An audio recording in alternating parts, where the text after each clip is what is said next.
Let's pray together. Father, we come to you and acknowledge you tonight. We want to honor you, and because you are a God who is good, and you're a God who brings peace. And so, Father, as we begin, we want to give you thanks for our community. We want to give you thanks for our mayor. We want to give you thanks for our council members. And Lord, tonight we ask that you would give them wisdom. God, we pray that you would guide their decisions, Lord, that you would give them courage and conviction, Lord, to do what is right for our community. Lord, I pray for the rest of us, Lord, who are here. Lord, some come with grievances, some come seeking favor, Lord, over a decision. But for all of us, Lord, I pray that you would give us just a sense of your peace and your rule in this place. Lord, that we would not be sinful in what we say or how we say it, Lord, but that we would come seeking wisdom and, Lord, trusting that you would provide that for us. God, we're thankful for you sparing our community over this last round of storms. Lord, we're grateful that you preserved life. And Lord, for those who have been affected, we do pray, Lord, that you would help them, Lord, as they rebuild, as they clean up, Lord, provide for them. Lord, you're a God who sees them, and Lord, we lift them up to you tonight. God, we're grateful for your presence and for the wisdom that you give. May you give it to us generously tonight as we seek it, and we pray all that in the name of Jesus. Amen. Amen. Thank you, sir.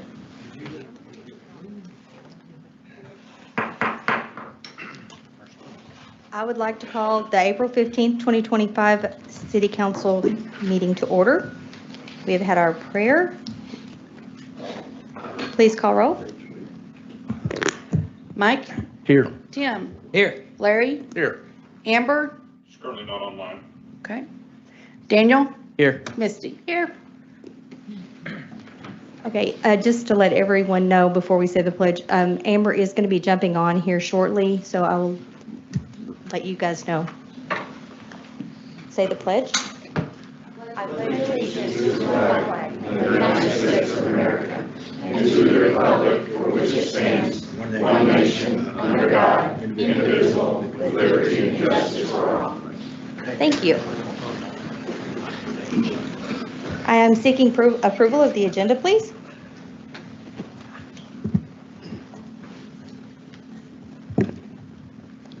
I'll make a motion we approve. I'll second. I have a first and a second. Roll call. Tim? Yes. Mike? Yes. Misty? Yes. Daniel? Yes. Larry? Yes. Passes. Who was our second on that? Yes, there was. Mike? Okay. I just asked who Yeah. was the second. All right. Maddie, Amber's trying to get on and she's not able to. She was on a few minutes ago.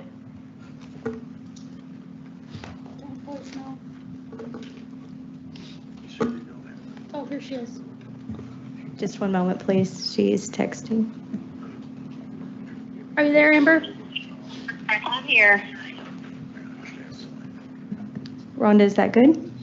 Yeah. Okay.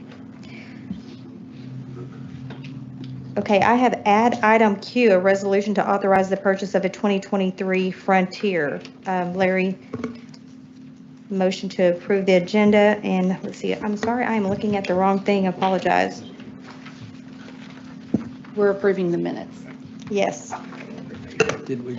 Oh, minutes. I don't have my top sheet.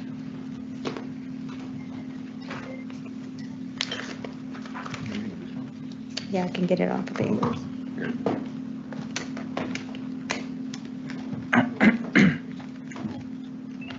Yes, Amber? I'm here. She's just saying she's here. Okay. All right. Approval of the April 15th, 2025 City Council minutes. We have done that. I need a motion. I'll make a motion to approve. I'll second. Roll call, please. Larry? Yes. Daniel? Yes. Misty? Yes. Tim, Yes. Amber, Yes. Mike. Yes. Thank you. We'll move on to the financial report. Okay, this is for April 2025. City general income was $576,586.97. Expenses was $532,238.36, with a positive operating income of $44,348.61. Water and sewer income was $1,480,270.63. Expenses was $2,366,236.50, left a negative operating income of $885,965.87. Streets income was $88,604.57. Expenses was $41,140.45. And some of those large expenses were, of course, outstanding RDOT invoices. And then we did an approved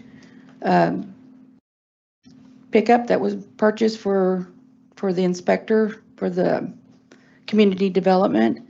And we had some engineering fees and some water fees. And a good one was paid their payment, and some repairs. All right, thank you. Our department reports, looking for the museum. Hey, Julie, how are you? Good, thank you. I'm Julie Sallings for the museum. Coming up on June 1st, we have Tontitown Heritage Day. That's at the park and in the museum. That's from 12 to 2. And the museum board and staff invite everyone to an afternoon in the park to celebrate Tontitown heritage. The theme for this year is the 60s and 70s in Tontitown. As we've gone through our collection and photos, we realize that we're starting to have a little bit of a gap in the telling of history, and so we want to add those decades in. There will be, and we're inviting visitors and donors to bring photos, stories, and artifacts from that time period, and to dress up if they want to. There will be pulled pork sliders sponsored by Red Door. The museum will have sides, and there will be grape ice cream sponsored by Tontitown Winery. Amici members will eat free, and it's $10 for non-members. We'll have a raffle basket to give away, and Michael Pinalto is to entertain. There will be lawn games for everyone, and we'll have the museum open for visitors. This is always a great day. If I remember right, last year I think we had more than this at the event, but in the museum throughout the time we had like 82 visitors, so really good day to open up. The museum people get to see the new additions that we've been working on there, the new exhibits, and the new interactive table that we have. Our digitization project is moving forward. In our catalog at software, we currently have 2,079 entries.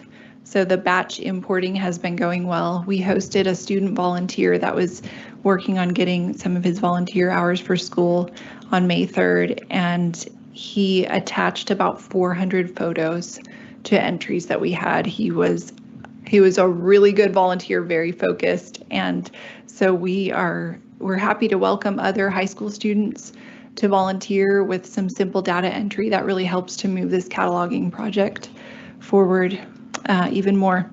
For the first time this year, we will host a 2-day summer day camp at the museum and in the park grounds. It's June 23rd and 24th from 9 to 2 for students ages 10 to 14. Students will be given a chance to learn about Tontitown food culture and the foundings of the town. There is an attached flyer in the report, and there's also one with an updated QR code in a newsletter that I handed to each of your places before the meeting. And your kids really might want to attend, so just make sure you get that updated QR code from the newsletter. In April, we had 27 visitors in the museum. That is one up from the same month last year, so holding steady and slightly increasing. We've also had an uptick in visitors that have heritage in Tontitown that maybe don't know as much about the start of the town, including visitors whose parents moved out of state during World War II and later. So that's been pretty cool. This summer, we're looking at Tontitown Business Bingo, sponsored by the museum, and our board president and staff are working to put together a community-wide business bingo where people would visit different businesses, make a small purchase, and then turn it back in to win something or for a chance to win a prize. They can pick up their card at Heritage Day on June 1st and it would end July 31st. We'll have more details about that on our social media and on the city's social media as well. We have some new exhibits in the works. 2026 is a big year in American history as we'll celebrate 250 years of the founding of the country. So we'll have an exhibit that will connect Tontitown history with the growing up of America, showing the settlement and why these people wanted to be part of this country. We'll also have a larger scale exhibit about the veterans of Tontitown. So this exhibit that's here in City Hall will move to the museum and then expand, telling about veterans, and then on the home front as well. And we'll include veterans of wars even beyond World War II. So some of that collecting of artifacts that we're doing will help with that. The regular museum hours are Wednesdays and Thursdays 9 to 1, Fridays and Saturdays 1 to 4, and an extended early opening at 11 during farmers market season. There will not be a board meeting in June due to Heritage Day. The next regular meeting of the museum board will be July 7th at City Hall. Very good. Thank you very much. Thank you. Any questions? Council, any questions? Great job, Julie. Thank you. Okay, next we'll move on to our police. For the month of April, we responded to 1,020 calls for service, filed 12 accident reports, served 66 warrants, 1332 outstanding on warrants, a little over 1.6 million outstanding warrant amount, fines, 1,014 training hours year to date, 181 total citations, 12 for speed, 91 other traffic violations, 22 for criminal, 56 for improper driving, city ordinance, 640 total warnings, 238 for speed, 402 for other traffic warnings. Any questions? Council, any questions? Okay. Thank you, Chief Tennyson. Okay, we'll move on to fire. Chief Crew.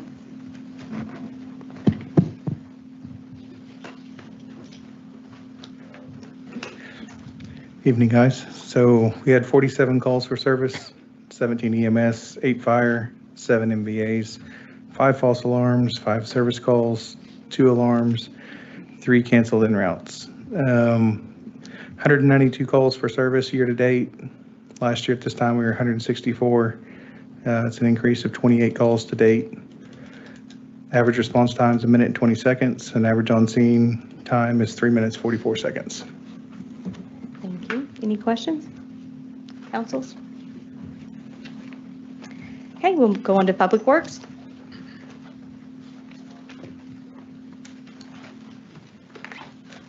Mr. Clark. Yes, ma'am. Landmark Tank, the contractor for the new water tank, is mobilized. They're on site. They have started storing some materials. They've also dug the footing for the tank. But since that time last week, the weather has prevented any further construction. So, but anyway, they're started.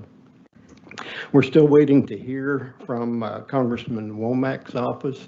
As I mentioned before, we met with him about helping to finance the sewer line on North Maestri, or from Barrington to Javello along Brush Creek.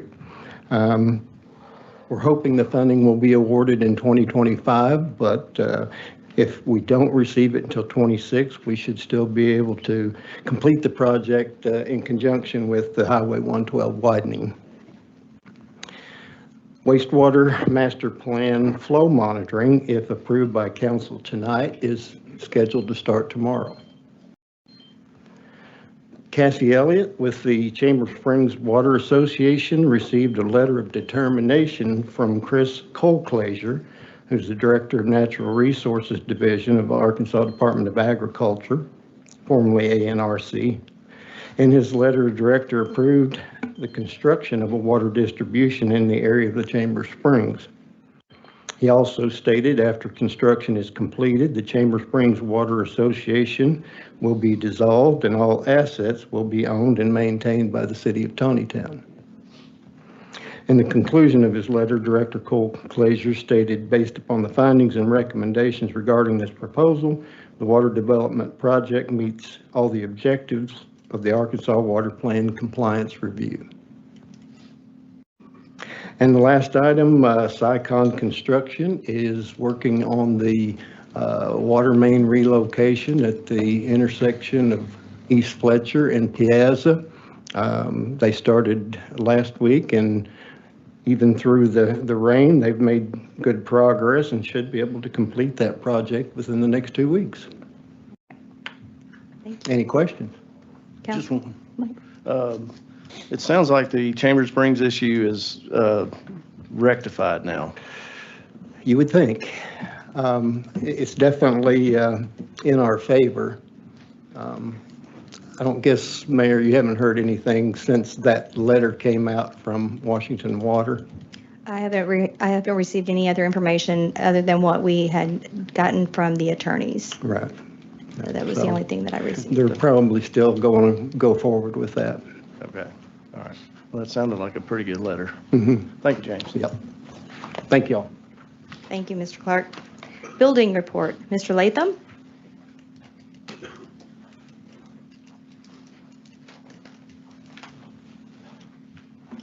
I believe the building report basically reflects kind of what's happened in the last 3 months, where the residential side of things have been slower than normal. So the evaluations will be a little bit slower. Most of it's custom homes that we're seeing right now. And then on the commercial side has been fairly steady in regards to that.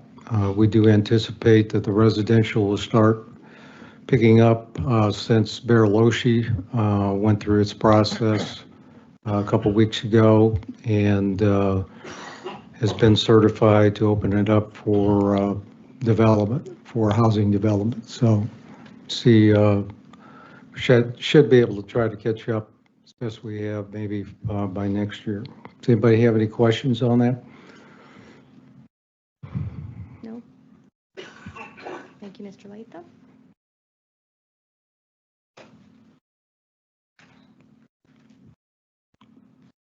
No questions? No? All right. Community development? So we'll go next. Yes, sir. On the planning side, let me just give you an update on waste management LSD inspection. A couple weeks ago, 4 of us, including Zach, myself, Brad, and Maddie, went out to do our inspection out there of the large scale. Zach and I toured looking at the retention areas, also the front entrance in the road, as well as the wheel wash. And then Brad and Maddie went around, took a look at the landscaping area. Everything looks good in that category. There will be some trees that will have to be replaced and some other things going on. Probably the primary thing that's holding the final on this is that the fire department has not had the ability to operate their, I guess it's a tank out there that they're holding tank. Nobody knows how to run it. Nobody even has any instructions on it. So Ryan is investigating how to operate that. The fire department even hasn't had a chance to even know how it works. So we're going to hold off on doing any kind of letter specifically until I feel comfortable that the fire department knows what they have out there. Because if a fire happens out there, especially where the offices are, Not sure how well that's going to happen in regarding fight a fire with only probably tankers. Anybody have any question on that? As you told you, we were going to do the inspection, we did. But the fire issue is a concern of all of us. And so since we don't even know how to operate the thing and not have any, and nobody else out of waste management knows how to operate it, we got a problem. So question on that? No? Okay. We've got a rezoning from industrial CT from industrial to CT at 2785 Liberty Avenue. That's Chris Meyer's property. That's off of right by, I believe it's Path, just be on the east side of Path. We have a rezoning from R3 to agriculture at 586 North Barrington. That's the Moon Family Trust. They would like to construct a barn out there. We have a variance request at 1316 Reed Valley Road. That really has to do with the height restriction on, I believe, a home. We have a variance request at 893 Budo, which is setback to build a pool. We've got some discussion on R3L zoning map that the Planning Commission has been working on. And then we're going to have a discussion on Highway 412, looking maybe clarifying some of those details on an overlay district instead of the criteria that serves us on the facades on C2. So we'll see how that all goes in regards to that. Does anybody have any questions on the planning side of stuff? Okay, I'll move on. 412 Barrington, I'll talk a little bit about that on the grant issue. Fletcher Avenue plans, Zach told me he's about 60%. They're putting 60% of the plans done. They're putting the right-of-way documents together. So they'll be out working on the right-of-way acquisition. The overlay at Bandine and Zupo was a couple weeks behind. The contractor was here meeting with Scott last week, and we were hoping they were going to start Monday, but since the rain came and everything else came, hopefully they'll get started tomorrow. Community building, we had some comments on the community building. There's a picture back down there looking at the fact that the overall inside was not really big enough. So we've asked the architect to make that a little larger and maybe take off the southern patio and make that a little smaller. So that's kind of just a concept as we start. Eventually we'll come up with a plan on how we're going to move forward, and everybody will accept that and come up and figure out how we're going to raise some funds and move forward on it. South Penalto stormwater improvements. Zach and I went out, met with homeowners out there to obtain just to explain the things that we're going to be doing out there, along with a drainage easement. The property owner indicated that they didn't want to give a drainage easement, but would give us a temporary thing to get in there and kind of grade that a little bit better. So we're still in trying to put the final plans together and hope to get that out to bid here fairly soon. We met with Craft and Tell on the street maintenance work for 2025. We should be getting a list together and we'll present that to y'all. See if that's the way you want to go with a price on that. And then the Parks Advisory Board met, I think about 2 weeks from this coming Friday. They elected officers, and next thing is really working on specifically looking at all the things that need to be done and how we're going to try to meet those challenges. Talking about the grants, I do have some very good news on the grants. I asked Scott to be on the selection committee. They drive around all over the two-county area and look at the projects. I will tell you that there's only about 16 million $16 million in the two-county area, and when you get people like Springdale that want $8 million, that's half of what everybody else is requesting. So it's a challenging effort for that committee to narrow the request of 26 million down to 16 million. We applied for 1.5 million on the right-of-way and the utility relocation, of which we're going to receive $1.3 million, which I think is very good. The other thing is on the TAP grant, which was the pedestrian down there at Fletcher and Barrington, pedestrian flashing.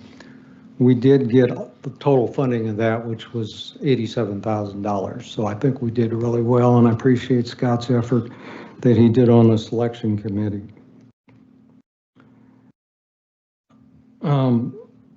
We did meet, as James mentioned, we did meet with Congressman Olmec, talked to him about the progress that we would like to try to make to get rid of the lift station down at Barrington and 112.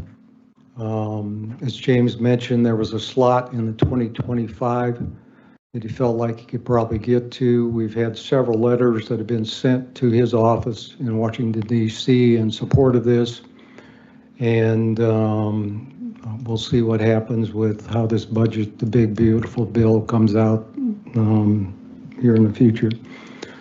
And then the other project, I do want to tell you, and I'd like to present this to the council, is I worked up a draft strategic plan for water and wastewater.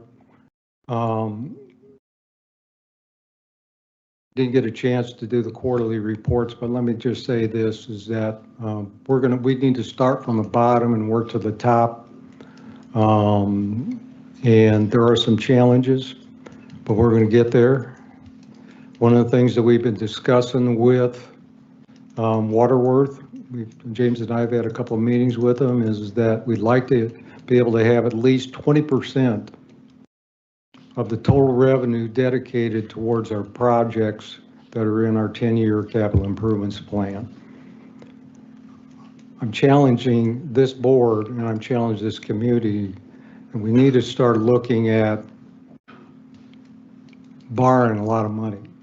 It's not a good thing to do. Unless it's an emergency type deal, that's one thing. But I'd like to see us dedicate more of our revenue towards those projects that are allocated in that CIP plan.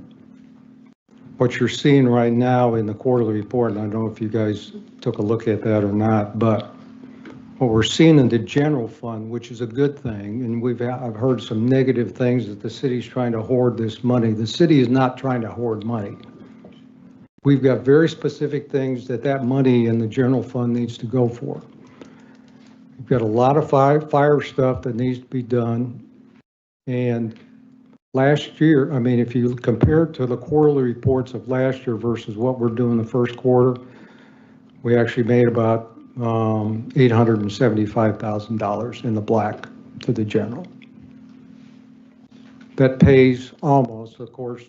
Brian wants a fancy fire truck that now is $1 million that used to be able to buy for $800,000. But anyway, he's got a list of, I don't know, close to $15 million, including some kind of high-end fire thing. What is it? Fire deal or whatever. I don't know. But he keeps reminding me of all this stuff that he needs to get now. So good things is, I will tell you my past, and I can share that with you in Siloam Springs. We were able to build a city hall for cash, build a fire station with cash, and build a new swimming pool with cash. It's because we saved money back. That's what you do instead of going out and borrowing a ton of money. Our debt is starting to come down, especially in the water and sewer, which is a good thing. There's a lot of positive things in that quarterly report that you guys can take a look at. Does anybody have any questions? No? Thank you. Thank you, sir. Okay, next we're going to have citizen comments, and I do want to remind you of our ordinance that we have, 30.06 for public comments. We have A, B, and C. I'm going to read C to you. The mayor or presiding officer shall administer public comment periods and shall be responsible for enforcing time limits on speakers and shall direct and ensure the speakers during public comment period refrain from the use of obscene, abusive, personal attacks, inflammatory language, or other improper or destructive conduct. We will adhere to these codes and ordinances. Okay, public comment?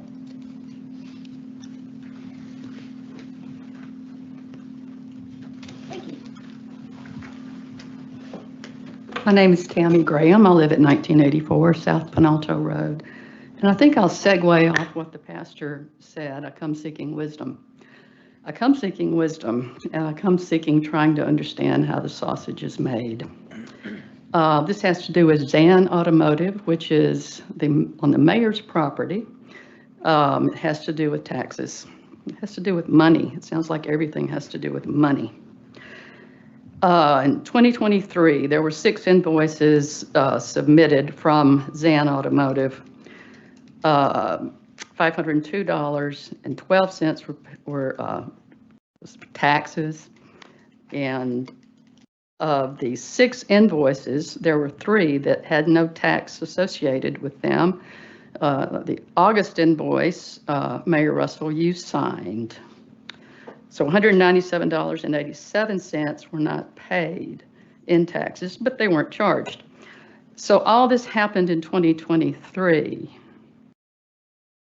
In June of 24, Zan Automotive applied for a business license, but there was no state or federal tax ID number provided.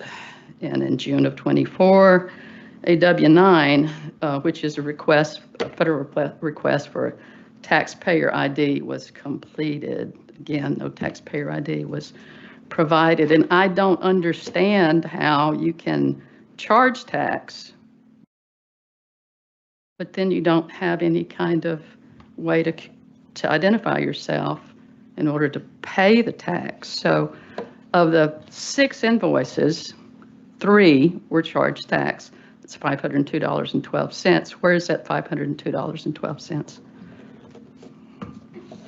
Like I say, I come seeking wisdom, and I come seeking to figure out how the sausage is made.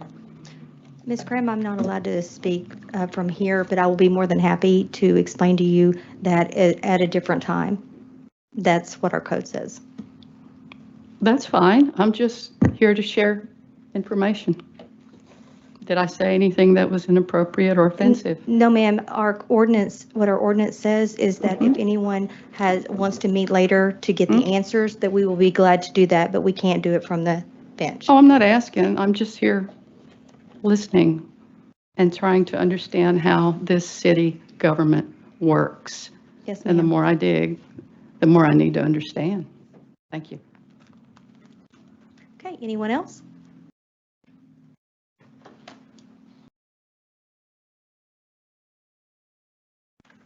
Mick Wagner, 409 Penzo Avenue. I come tonight to reiterate the points that's been made in previous emails to the council, and would ask you to refer to Code Section 31.03 that defines the committee a whole as a body composed exclusively of aldermen, whether elected or appointed. Also says that the committee of the whole can elect an officer which presides over the meeting, which I think Mr. Artimoni is the chairman of the committee. The fact is, I not only looked at this on its face, but it says, after consultation with some other individuals, that the composition indicates the mayor is not a member of the committee. While a mayor may attend and possibly preside over meetings, there's no provision granting them voting authority, even to break a tie. It's important to know the committee of the whole serves as a preparatory body discussing and refining matters, and they present to the full council as you meet tonight. History shows that your videos began sometime in 2019. Speaking to former mayor, they have never voted during the committee of the whole. And I guess the question that I've got is you have item, I think 12A, as new business, talking about selling a capital asset of the city.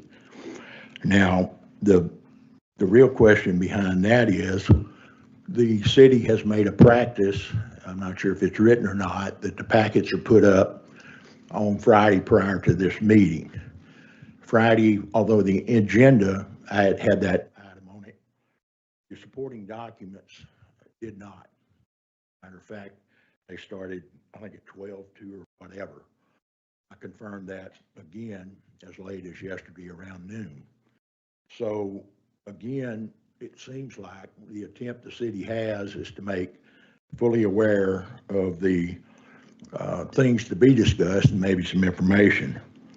But the fact of the matter is, it's not. You've got it on the agenda. I have raised significant concerns that some of you expressed concerns last week that you, or the last cow, that you only had presented an offer, taking a $195,000 loss on this sale. And thanks to some of you people, done a quick analysis and come up with that being a significant Thank you, deficiency Mr. Wagner. and more Your time is attention. up, sir. And I will conclude by saying, feel assured that if the motion for these items to be left on the agenda tonight, they will be challenged in court. Thank you, Mr. Wagner. Is there anyone else that would like to speak? May I ask a question? Can you speak twice? No, ma'am. You have two things? Okay. Good afternoon. Kenneth Lovett, 18702 Clearwater Road. ADEQ had their CETA group come. They prepared their contract for them for April 1st. Waste Management changed their operating procedures April 1st and waited a month before CETA showed up to start testing. So it gave them a month to kind of clear out the air before they started testing. But we didn't smell the stuff last time, and we come up with 4,900 benzene or alkylene and 390 or 209% benzene. Yep, that's right. Anyway, so I believe there's some good old boy network still going on in that process. And how many of y'all get calls from your constituents? I know you can't answer, but why do the constituents not show up here? Are they scared? Are they afraid to deal with the good old boys in the room that keep assuming that they're going to sue them? I don't understand. You know, we have problems with Washington County. We have problems with ADEQ. And we have problems with people that think they own the world. And I don't see that being right. And I got another minute and 38 seconds, and I don't know what to say. But anyway, we have a problem with vapors. We have a problem with people thinking that they should run the business of the city. The business of the city should be run by this council and that mayor. That mayor has the ability to tell somebody, this is your job, handle it, and to sign off on it. If they don't do their job properly, she has the ability to fire them. So if we're getting things in the wrong way,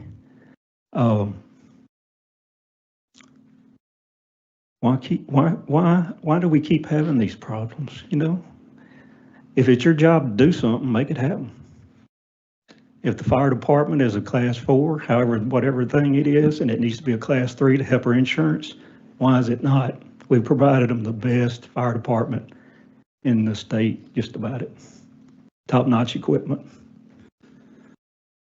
I'd just like you all to stop and think a minute. Are you listening to the good old boys? Or are you doing what's right for Tontitown? 22 seconds. I appreciate everything y'all do. I didn't write down my notes tonight, but I got a lot on my mind. And I don't appreciate seeing people attack people that don't deserve it. Thank y'all. Thank you, Mr. Lovett. Is there anyone else that would like to speak? I just have one question. If it's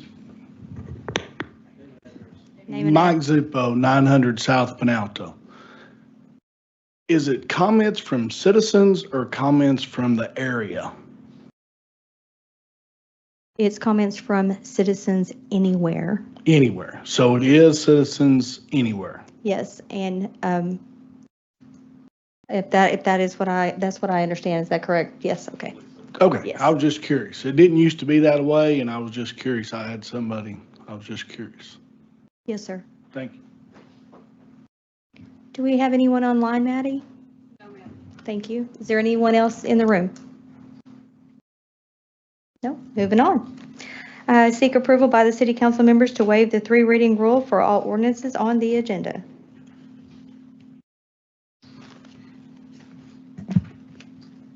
I make a motion to waive the 3 reading rule. I'll second. Who was that? that.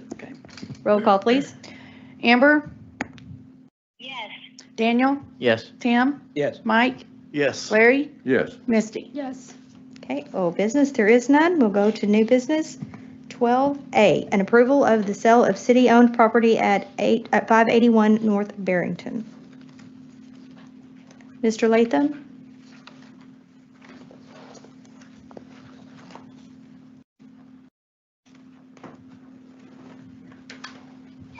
Yes, after our last Cal meeting,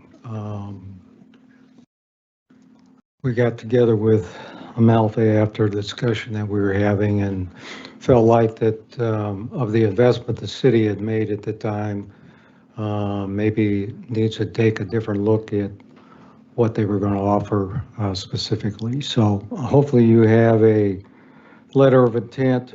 Well, it could go back through Cal if that's what the desire of the council is. The purchase price has been submitted as $156,920. Remember, you're going to have to buy some additional part of this property is going to have to originally wouldn't have had to been sold as right of way. That was the reason that you purchased part of this property was for the right of way. So in my intent is that of the almost $157,000 that you're going to get cash for, plus the right of way that you would have to actually had to pay for if you did sell it, then, I think you've come out pretty well considering what your investment was. The contingency on this is that it be rezoned to C2, which is going to bring a higher value to the property. That the property have an egress and egress access on the far west side of Fletcher Road. The buyer has replaced no value on the single-family home currently, and if the city wants to remove it prior to purchase, the buyer is agreeable. I know that Amber had talked to somebody that does move houses and might have an interest in that.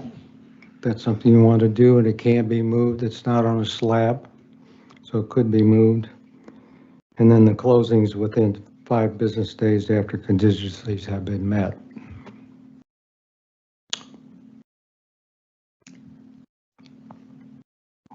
Your option is this. The option is to do what has been, I would not advise you to go, if you don't take this offer, then don't sell it.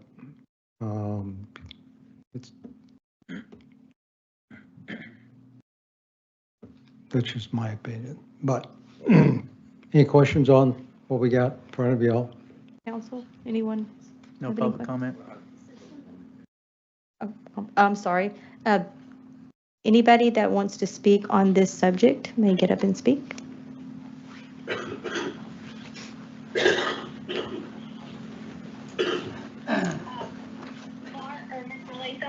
Again, Mick Wagner, 409 South Penzo Avenue, I'm sorry. The question I've got is this. It appears like, to this point, there's been negotiations, maybe beginning by an unsolicited offer, for $75,000. In a period of 10 days after the conversations that went on in Calder, has been raised to $156,900, I believe. So my question to y'all is this. You're looking at a piece of property that you own. Now, are we saying that we've got exclusive discussions with one person? My point would be, what is the harm to the city and the taxpayers to simply go out for bids? I'll use a sidebar comparison. You're going to bid that road at some point. I'd say it's at least 6 months after talking to the city engineer, because you don't even have all of the easements in hand. In fact, the individuals that own the property that's made the offer also owns the property on the other end of the road, and they were quick to tell you that, you know, you haven't even established a price at what they're going to have. They didn't pay $1.8 million for 18.35 acres to set on it, so I'm sure at some point they'd probably like to put a development in there. But a probably simpler comparison, are we going to have one contractor that we sit down and talk about what we're going to get that road built for? Probably not. You're going to publish it. You're going to give them a certain bid packet to go with, and somebody, perhaps, hopefully more than one contractor, is going to bid on that. So why is this property any different? What's the harm to the citizens who had a lot of discussion heard here from you people about, is this a fair price? Is it not a fair price? Why all of a sudden is the price more than doubled in a period of 10 days? So I'm just asking you to table this. You know, I'm not asking you to kick things down the road or kick cans down the road. I'm just asking you to be more prudent and do more due diligence before you pull the trigger on this thing.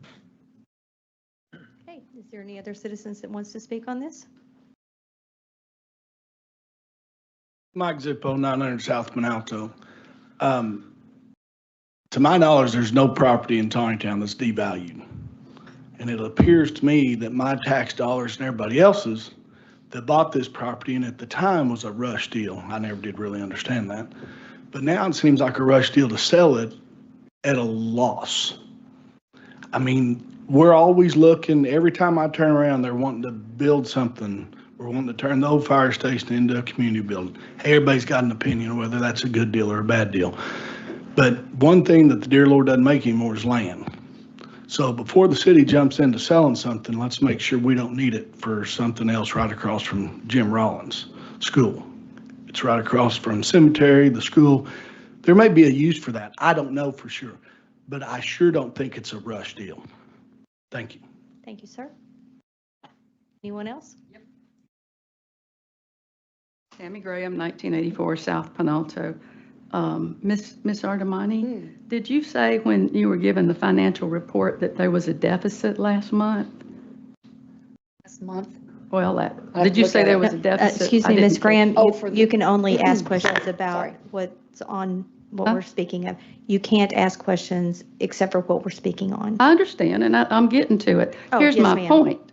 If I believe I heard her say that there was an operating deficit, and can I turn around? Can I turn around and ask Mr. Latham? Didn't he say that? Mr. Latham? Did Mr. Latham say that there was going to have to be some money borrowed going forward? And if that's what I'm hearing, I'm not understanding why that property was bought for a pretty good sum of money, and now there is this great urgency to sell it at a loss. Seems to me like there's some mismanagement, financial mismanagement, of course, going on. And again, my money does not grow on trees, and I operate under a pretty tight budget. I would hope that my city would as well, and I appreciate you. Mr. Latham, would you like to address that question?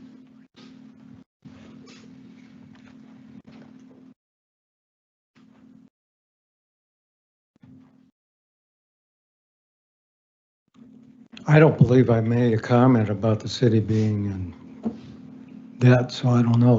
I made a comment that the city is actually in good financial health, ma'am. I'm sorry. sorry, I heard you say we're gonna We borrow are money. very, That's what I my thought. comment is that we don't need to start borrowing money. I We need to see. save Good. money. And I Save mentioned money. that compared to last year, the quarterly reports, Yeah. the general fund Uh-huh. was roughly 750,000 in the flat. That's good. So we're trying to save money Uh-huh. because we know we've got to spend some money for the fire department. That makes So good sense. that's my, okay, so we're not borrowing any money. apologize. No. But it does come down to money, doesn't it? I do want to remind everyone that when we purchased this property, it was at 0.97 acres. And since we have to acquire 2 streets, Barrington and Fletcher, it has taken that down to 0.54. Yes, sir. To build Fletcher, that street would have to be bought. You know, you'd have to buy right away. So we already bought that part of it. There's not enough land there to do much of anything. The benefit to Tontitown is 3,000 square feet of a business that will pay to Tontitown and take care of some Tontitown citizens. Thank you. Thank you, sir. Also, we had to purchase Barrington as well, since we're going to be widening that road. Is there any other citizen that wants to speak on this subject? None online. Thank you, Maddie. All right, council. Anyone have any questions? Yes, sir, Mike? Questions? No, I've got comments. If you want to do questions first, that's fine. Yes, sir. Amber, did you want to talk on this one? I'll wait just a minute. Okay. Is there anyone? I can ask a question. Mr. Latham, did we have any negotiation on this price, or did they just come with a second offer of 156? Did they just go home and decide 75 wasn't going to go, so they decided to go 156, or did we negotiate and land on that number? Actually, what happened after the meeting, Amber called me and said, do you think we could meet with them and talk through this? And they were the ones that came up with the numbers. We didn't. So no negation. I mean, we talked about one of the things that we talked about is that they were willing to look at giving us some construction easements as well as easements that are needed further towards Fletcher, all the way down to Clink. We talked about right-of-way.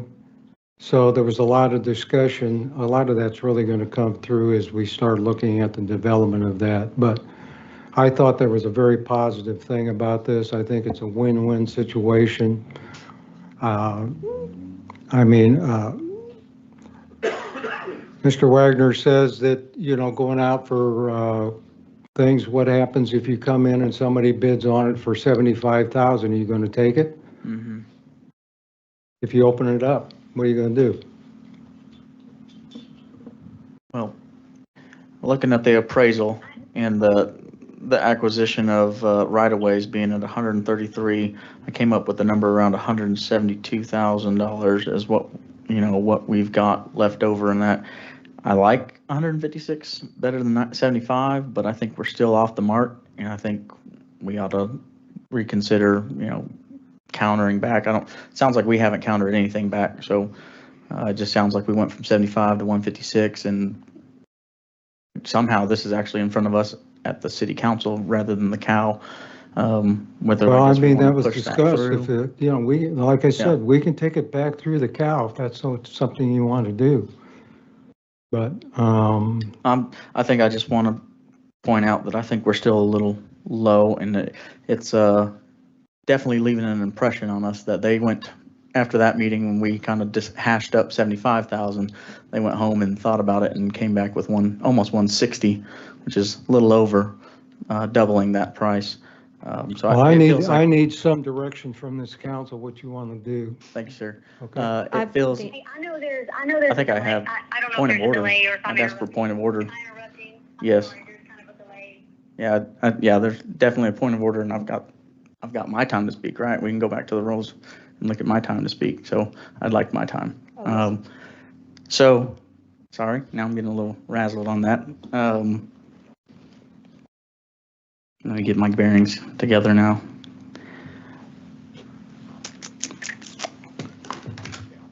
I just think we're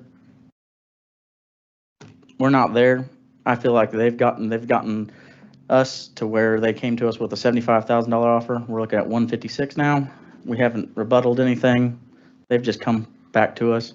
I think they have the most advantage with this property. Adding it to their property they already own, they'll eliminate that setback on both properties, the new acquired property plus the one they already own, and they'll be able to add square footage to their commercial. Of course, that's a benefit for the city where we'll gain sales tax if the business, has goods that they sell from Tontitown. If a business comes in and they do something like similar to what I do, I sell lumber to builders, but it's based off of where the property is built.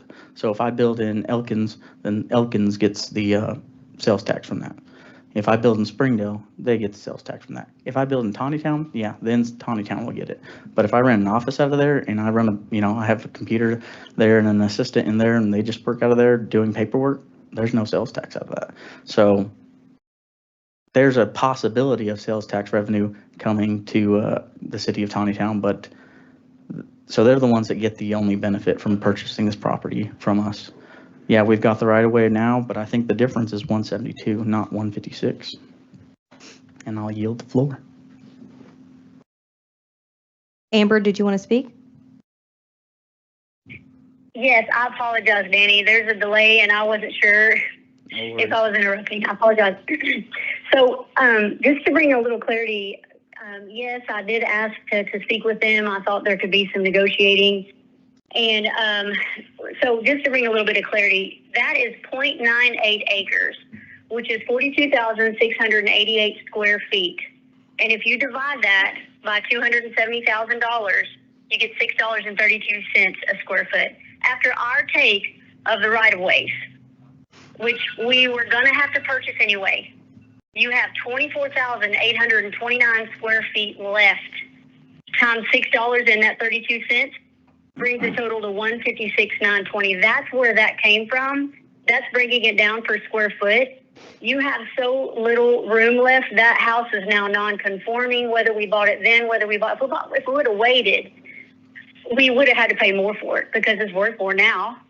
So whether we bought it then, whether we bought it now, we needed to buy it. We needed the easement. So after our cut brings it down to 24,829 square foot. Again, that's where the 156,920. But part of the negotiation is it still looks like a loss. So in speaking with them, I said, you understand, and they listened to everything I said. I had a big ask. I said, would you consider donating or to the city, just giving us that 1.5 acres that we're going to need on the other end of Fletcher to make this number, look more appropriate, to come up to the number of 270, which we come out on the better end of that if they're going to donate. If we had to pay for that 1.5 acres that we're going to need on the other end of Fletcher at face value, then we'd be coming out in the negatives even more. But we're going to come out in the positives. I don't know what an appraisal would be on an acre and a half, but they're saying it's 150,000 a square foot. I mean, not a square foot, an acre. I don't know if that's true. If it is, that's $225,000 right there that we would have had to buy in easements. So there is a contingency on that. That's not anything I guess we'll get into today. I think we're treating this as two separate type deals. But at the 156,920 is their offer on this 0.54 acres. But the contingency is that they will give us the 1.5 acres. That's a whole other deal, something that has to go to planning. They will give us the 1.5 acres. They are going to lose a house on the other end. So they, much like us, they lose the value of a house on the other end of Fletcher. They would like that rezoned. I think that's part of the discussions of planning. Again, that's for another discussion. But all that to say, this whole package deal that they're offering, which isn't, I don't think, really being discussed, is 156,920 for the house, and them donating or giving to the city the 1.5 acres needed on the other end of Fletcher. We don't purchase it if they can get that one small piece rezoned of, due to the fact that they'll be losing a house due to what they'd be offering us. So I don't know if that brings clarity. I don't know if that helps with where these numbers came from. I think it's a very, very fair offer. And it makes me feel better. You know, I don't feel like we're losing at this point if the rezoning takes place, and we get that 1.5 acres for free on the other end of Fletcher. So. Mike? One comment rebuttal to that, I don't see that in the letter of intent or the resolution. So just based on that alone, I mean, I drafted a couple of pages of comments, and I want to be very clear on the record. This came long before the meeting or anything else. I've got some things to say on this. With that information in and of itself, I think that we have no other option but to table. But I've got lots of things that I can say. If anybody wants to hear the 2 pages that I've written on it, I will spill it out. But you know, if I'll make the motion to table, and I'll be glad to discuss these issues at the next Cal, because I don't, if that's part of it, that's not in this resolution and it's not in the letter of intent, and there's no way we can vote on that tonight. I'll So second the table. Roll call? Daniel, Yes. Misty, Yes. Tim, Yes. Larry, Yes. Mike, yes. Amber. Yes. Motion to table passes. All right, we will move on. Table to COW? Yes. Okay. Is that correct, Mike? Table to the next. Yeah. Yes. COW? Okay, thank you. Go on to B, an approval of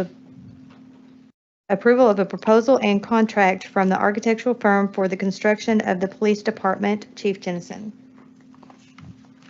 Sorry, I lost my glasses.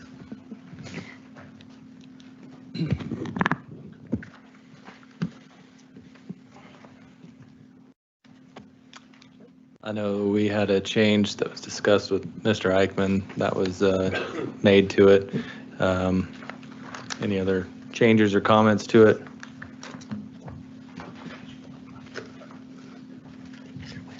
Okay, do we to go ahead and have citizens' comments at this time? Sure. Okay, citizen comments.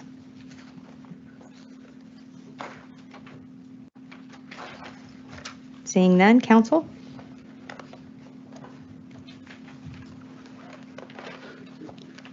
You were going to discuss changes? There's the proposed change on the, let me find the section. It was for the litigation, changing from our arbitration to the litigation in court. That change was made. It's 8.2.4.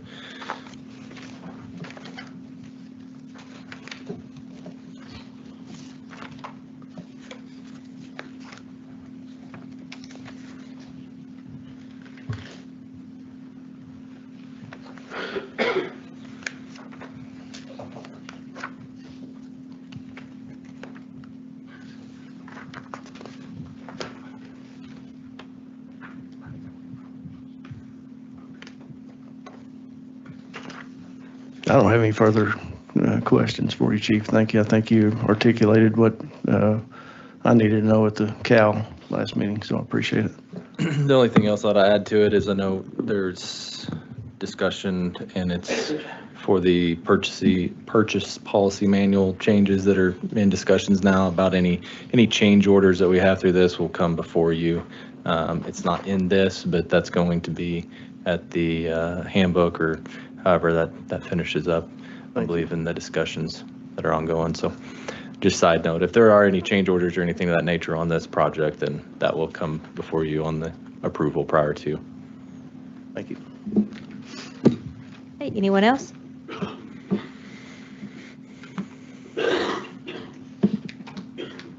Motion to approve. I'll make a motion to approve. Second. Roll call. Oh, Okay, Misty did that. Who was the second? I was Dick. roll call. Misty, Yes. Mike, Yes. Daniel, Yes. Amber, Yes. Tim, Yes. Larry. Yes. Motion passes. Okay, C, approval of a resolution to waive the competitive bidding and to ratify approval of the City Council's approval on September 19th, 2023 of an agreement with Banner Fire for the purchase of the ladder truck and equipment.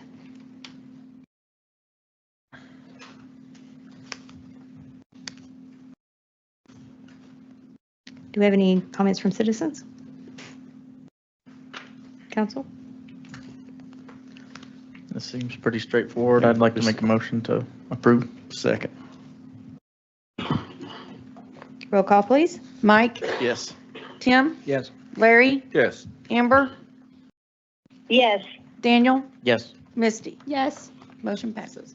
D, an approval of a resolution to waive competitive bidding and to ratify approval of the City Council approval on February 21st, 2024 of an agreement with the Oxmoor Ford for purchase of 2023 Ford Explorer for the Police Department. Any questions from citizens? Seeing none. Council? I'll make a motion to approve. Second.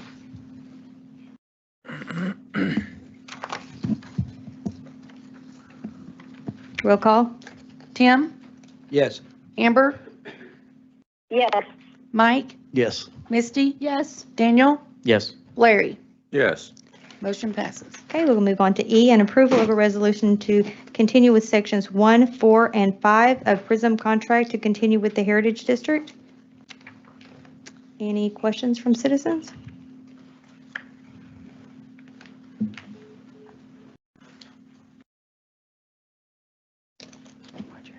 Ms. Artemani, we lost Amber. Okay. Yes, sir. The question was a question from the citizens, is that correct? Yes. Okay. Mick Wagner, 409 Tenzo Avenue. I believe I heard one alderman, maybe it's Miss Ibarra last week, talking about this, spending something like $40,000 to do some design studies of something of a potential downtown district or heritage district, call it what you may. But I think she made some very good points. I don't recall, maybe correct me if I'm wrong, has there been any public hearing or ask for input from the citizens that happen to live in that area? I noticed in the zoning report, you've got one individual that owns about 110 acres in that area. And it'd be interesting to have his input and the other people's input that this potentially, I mean, why spend money if you aren't sure you're going to go forward? I remind the council, y'all like to spend money on studies. You spent somewhere between $46,000 and $50,000 well over a year ago to do a drainage study in the Barrington area, which I also own some property down there. And I challenge you, how many of y'all read that extensive report? How many of y'all seen? How many of y'all looked at what the proposals were? But yet we want to send another report down there so we can look at it, maybe make a doorstop out of it. But this is crazy to spend money on something that you don't even know has got a solid foundation to support. Hey, anyone else?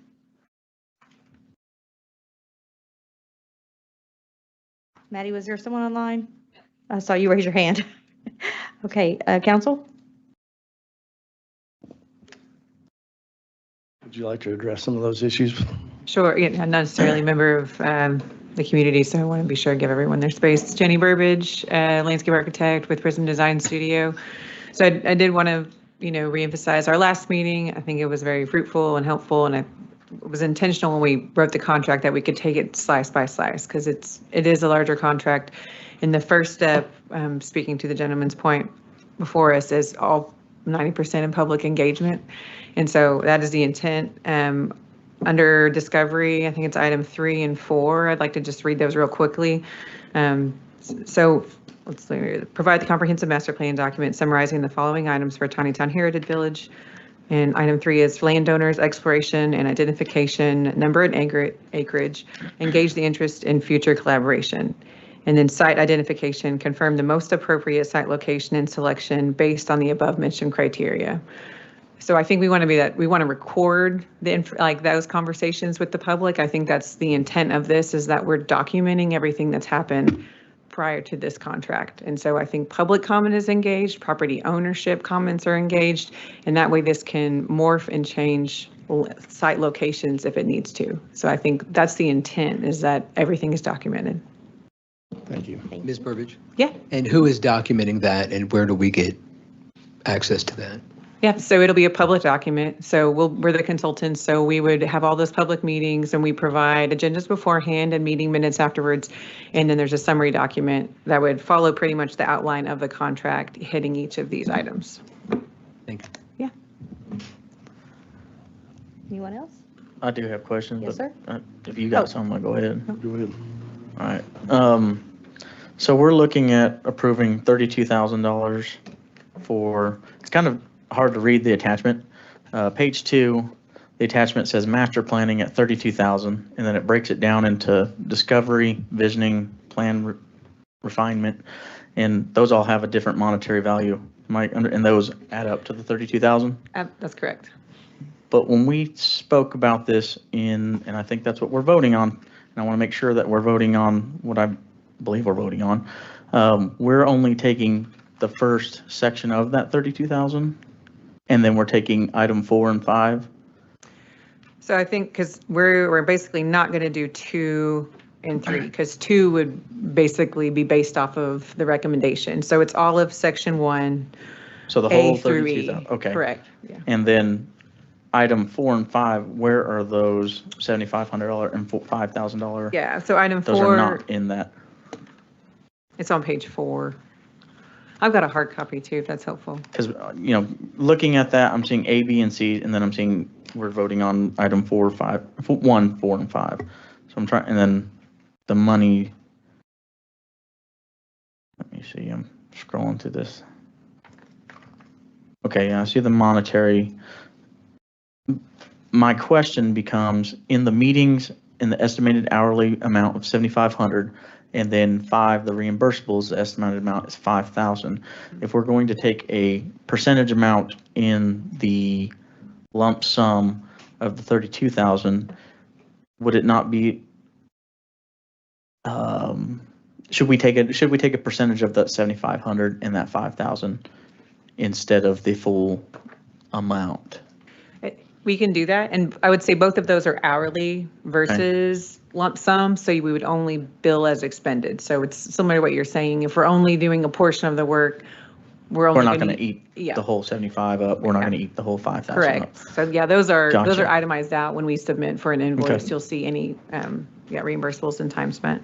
Okay, so at the very bottom on page 4, it says we're looking at additional items and additional services, item 1, Correct. 32,000, and then we're going for 4 and 5, 7,500, 5,000.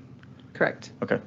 Yeah, I would just say, I'd look at that avenue of just doing a percentage, at 25% of each of those. If we're going to separate the first one and only do 25% of that total, which is at the 96, correct? 96,000, the whole entire I would say package. To speak to that, the reimbursables. Uh-huh. So those are, things like prints, mileage, poster boards. A lot of that would be in the public input section versus the last 2, because we're going to have a lot of public engagement. So we'll have boards. So we Right. would have maybe a little bit more weighted towards the front on reimbursables versus the remainder. And that might be the only one that's slightly skewed. And Okay. I just want to throw that out there and get the other council members' thoughts. All right, thank you. Anyone else? Any questions? So I guess let's just cut to the chase. What's the total amount that we're looking at? So 1, 4, and 5 is 44.5. So I was just, boy, who's breaking it down. I saw that and that's what I added up, but I just want to make sure that's what, and I get the concerns here about spending the money. This has been in the works for some time with the planning department. It is a little bit of a risk to take for us, but the reward could be substantial for the city. we may determine after this first round that this is not going to come to fruition. It won't be fruitful. It's not going to work. But we're not going to know unless we at least take these steps. I know there's been a lot of work put into this by the planning department. The concept may not be exactly what it was when we first started, but I'm willing to take the risk with you guys and let you do what you do to see if this is going to work for us or not.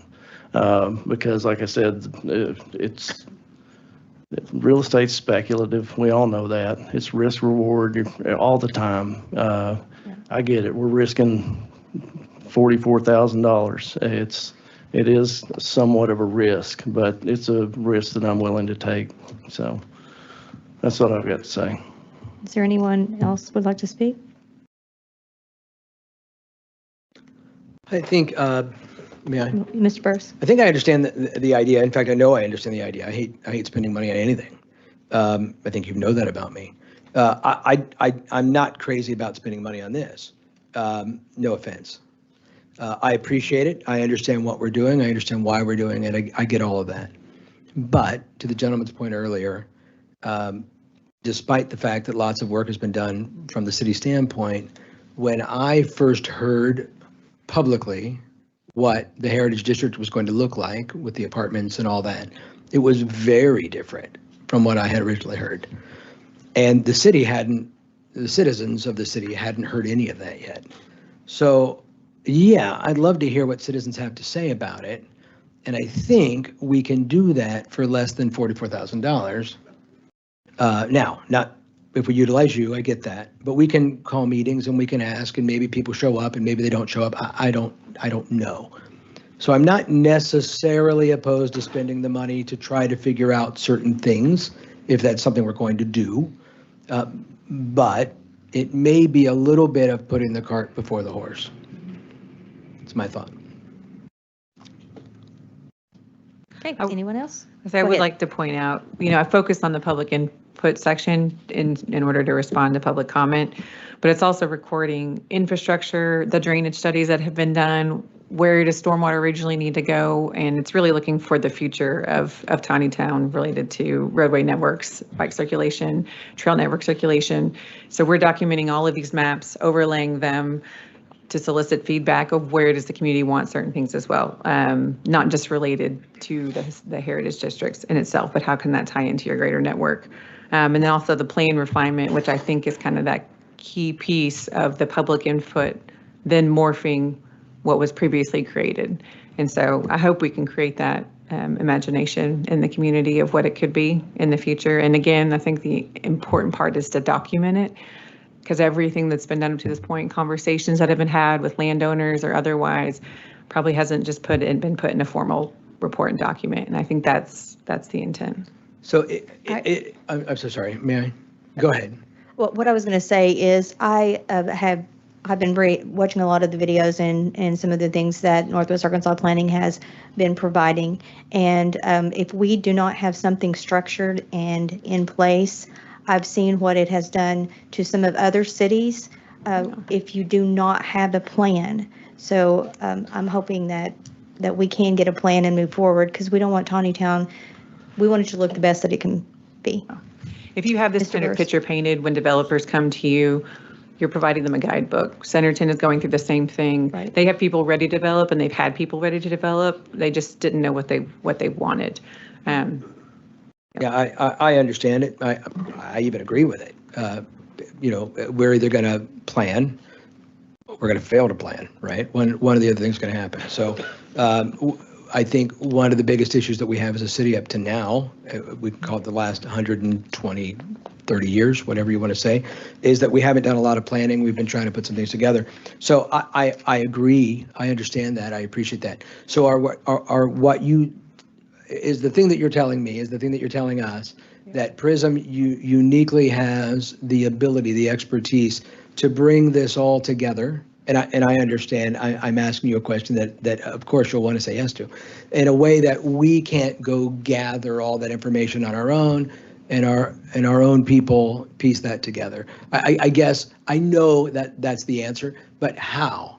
Yep. So I'd say we do master planning across the state of Arkansas and some in Missouri. And we have an emphasis in public engagement and just community master planning projects. We've done everything from site accessibility related to mobility and ADA accessible walk audits, looking at sidewalks. And I think the idea is that if you have a third party doing it and it's completely transparent, there's no illusion that the city has any other, is manhandling anything. And so I think that's typically why most cities hire a third-party consultant, so that it's entirely transparent, the process. We're available to speak to anyone, public or otherwise. And so that's typically the intent. I think that's a great answer. Thank you. Hey, council, any other questions? Okay, I seek a motion. I'll make that motion. Do I have a second? I'll second. Roll call, please. Larry, Yes. Daniel, No. Misty, Yes. Tim, Not quite there yet. No. is Amber back yet? Nope, she's offline. Okay, Mike, Yes. we only have 3 votes. I choose to vote. I'd vote yes. Motion passes then. Okay, we'll move on to F, a discussion and approval for cleaning bids for the city of Tontitown. There's been some changes, and if you guys want to take it to Cal, that's totally fine with me. It does not matter one way or the other. But Miss Jennison and my daughter Miranda will not be cleaning anymore as the end of this month. Want to let you know that we had substantial water damage in Mark's office, in Megan's office, my office, and over in Chambers underneath the walls over there. I've called around trying to get restoration. Of course, because of all the damage, it was kind of difficult to get anybody here. Miss Jennison, did you end up calling anyone? You did as well. She called as well. The only people we were allowed that we were able to get here to look at it today was Jan Pro. That's one of the people in the booklet that you guys have had for a couple of weeks. So it would be my recommendation for the council to allow them to go ahead and start cleaning as of June 1st, if council allows. I was not expecting this, did not find out about it until yesterday.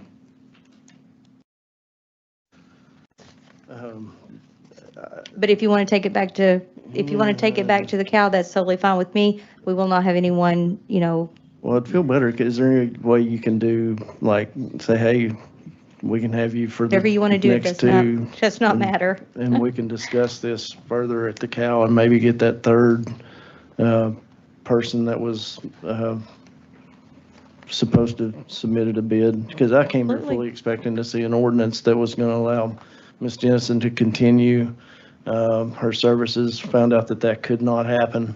So I was not prepared to, I've looked at both of these proposals already, but I knew that if we're you going had. to open it up again, so I just saying we discuss it further Not a at the problem with me. Cal.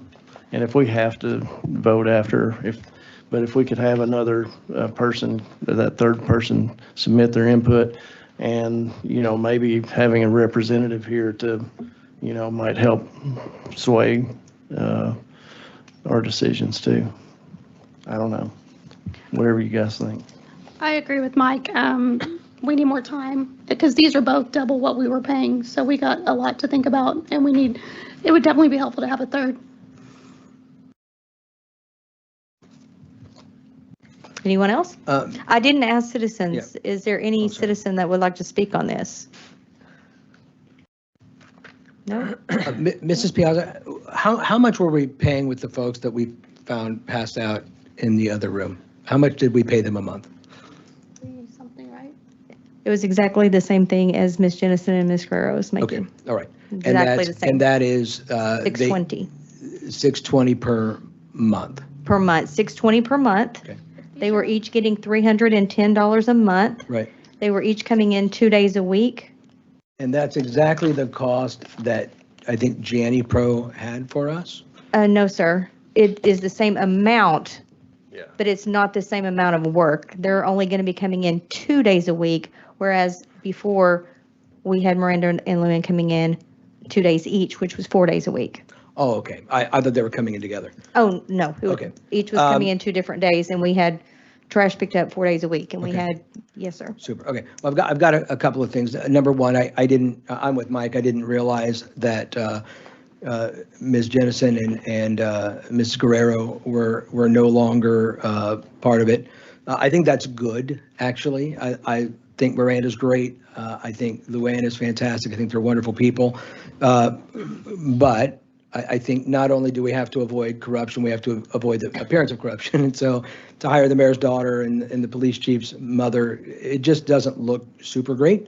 So I appreciate we're going in a different direction. With that said, I absolutely think that we need to continue the discussion. Whenever I get anything done at my own home, I always get at least 3 quotes. I think with the city, we need to get more than that. There are literally hundreds of cleaning companies that exist in Northwest Arkansas. I suspect many of them would be very interested in this job, and I think that we need to look at that a little further. To take to the next point regarding mold, some of you know this, some of you don't, but my family and I have a unique perspective on mold, on water damage and what happens. I have children that have ended up in the ICU for days at a time in Children's Hospital in Little Rock that have had to be carted there as quickly as possible. I have a child who lost the use of his arms and his legs because of mold toxicity. Mold toxicity is no joke, and it doesn't affect everybody in the same way, but it does affect people. And it cannot be cleaned. What happened down in Mark Latham's office can't just be cleaned. There are, from our research, we know there are 2 companies in town that know what they're doing and know how to do it well from a remediation standpoint. And we can reach out to them and try to find them personally because we've encountered them. But it's something that's really, really serious and does need to be rectified. Again, it can't be cleaned. It can look clean. It can look dry. But mold spits out these things called mycotoxins, which are little poison darts that can do all manner of horrible things to you. With all that said, I don't think we're there yet where we can hire JannyPro or anybody else. I don't think JannyPro is the place to do that. But let me add this one last piece. My son who got paralyzed, he got paralyzed because a mold remediation company we hired did not do the job correctly and literally spread mycotoxins all over my home. So that was after a remediation. So it is a big deal, and JannyPro is not on the list of the best remediators in town. No offense, I'm sure what they do is really great from a cleaning standpoint, and we may hire them in that regard. But I do think that tabling is the best way to go for that, and I think we need to do something about the mold remediation outside of that very quickly. Anyone else? I agree. Real quick, on the previous cleaning staff, Miss Luann and Miranda, they were getting $610 to get $620. $620. Okay, so JanPro, I see is $610. Only 2 days. Right, but It's 2 days a week versus 4 so days it's not a the week. same. One's $620, one's $610, one's 4 days a week, one's 2 times a week.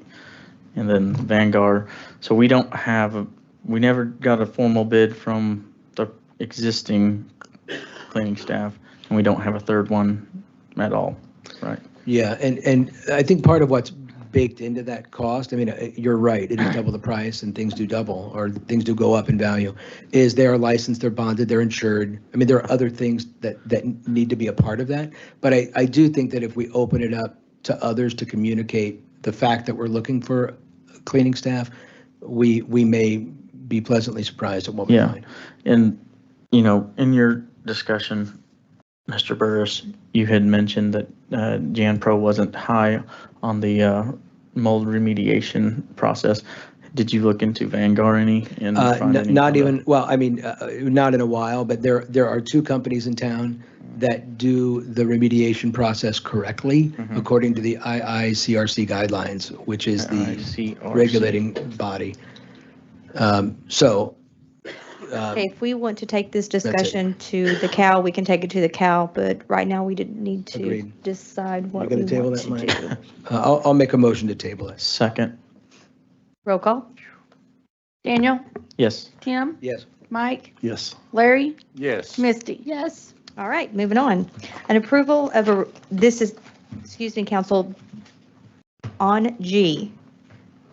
This is supposed to say resolution. Our papers say ordinance. Wanted to clarify that. An approval of a resolution to allow impound yard at 3617 Old Highway 68. And I know that you guys have seen this before. It was just a typo on this particular paper. Mr. Spurlock. My apologies, was that not supposed to be an ordinance for CUP? Resolution. In the past, we've done them as a resolution. Okay, Yeah. my mistake. Yes, we've discussed this, ladies and gentlemen of the council. We discussed this in the CAL meeting. One thing that you do have before you is a simplified site plan, which Zach and I have looked over and are approved with that. If you have any questions specifically to the applicants, they are here to discuss. But from our standpoint, we think everything looks fine. The one thing that we were going to address was the pavement, which I think is, like I said, what they presented is going to be fine. So, but anyway, if you have any questions specifically for them for this conditional use, you may definitely ask the applicants at this time. Okay, do I have any citizens that have questions? Seeing none, council? I have one, can I, Mr. Westkoyak, yes, go ahead. this is for Mr. Eichmann. I went back and listened to the CAL, and I intended to add a condition that I don't see that's in our packet, and that condition was the conditional use permit, if it's granted, if it is only effective with the current owners, and I'm sure they would have no problem with this language. I think you guys heard me talk about it, that if upon death, sale, transfer, or whatever disposal of the property, the conditional use permit must be reapplied for by the new owner. So I would like to add that as a condition. I don't know if you guys have, I mean. Mr. Eichmann? Our CUP code allows for the council to make conditions if it needs to. So that's something that y'all can discuss. And Mike, you could make a motion to that regard if you wanted to add a condition, and obviously have that discussion with the applicant as well. And I think, just hearing what I said, do you guys have any objection to adding that as a condition? I see no major issue with it. Okay, because I mean, you may transfer it down to family anyway, and that's something that can be rectified through a will or trust or whatever. I'm not a scholar on that by any means, so yes, I'd like to make a motion. Well, no, I have a point. I have a question. I have other questions. I thought you said first, that I this guess. was at least. It is leased. It is. Okay, so if it's a leased property, do we need to talk to the owner in order to make that a deal, Mr. Eichmann? I mean, this isn't a contract, so we don't have to have, I mean, I assume when they applied that the owner signed a representation letter that allows for the applicants to act on behalf of the property. But do we know that though? Because I wouldn't have even thought to ask for that. Have we seen that? Do we know that exists? That's typical with planning.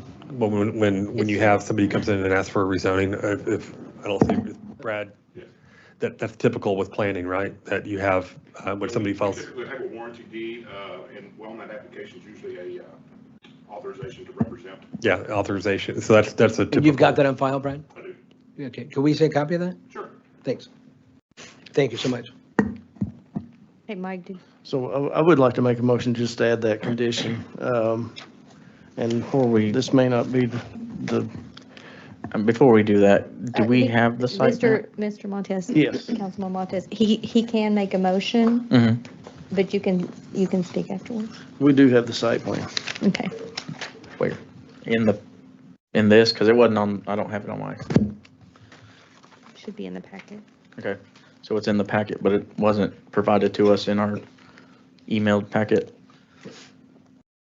So, Mr. Eichmann, you might be better writing the legalese than I, but this cup is only as good as long as it stays in this owner's hands. This conditional use, should the applicant owners perish, sell, transfer, or otherwise dispose of this property, the conditional use permit must be reapplied for, something to that nature. I have down, the CUP is effective for the current applicant. It expires upon death, sale, transfer, or discontinuance of use. As long as that meets legal muster, I'm fine with it. I think it does. I can read that again too when needed. So. Does it have to be, it needs to be exactly, if we're going to vote on it tonight, it needs to be exactly what we want it to say, right?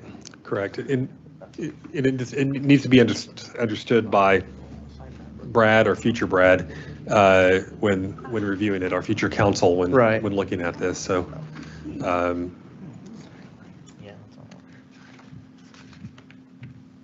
Who is Kyle Grigg? You are Kyle Grigg. Yes, sir. You're the owner Of Premier Towing, yes, sir. of Premier Towing. Who's the owner of the property? Robert Pruitt. Okay, do we have something from Mr. Pruitt that gives them authorization? Okay, so I can see that they've signed this. What I don't know is that they have the legal, exactly, yeah. So, yeah, I'm not at all opposed to any of it at this particular point in time, especially with the CUP on the table. But I do just want to make sure, I mean, the city makes mistakes, people make mistakes, right? So I would rather make sure that that was all in line. Does anybody else want to see this?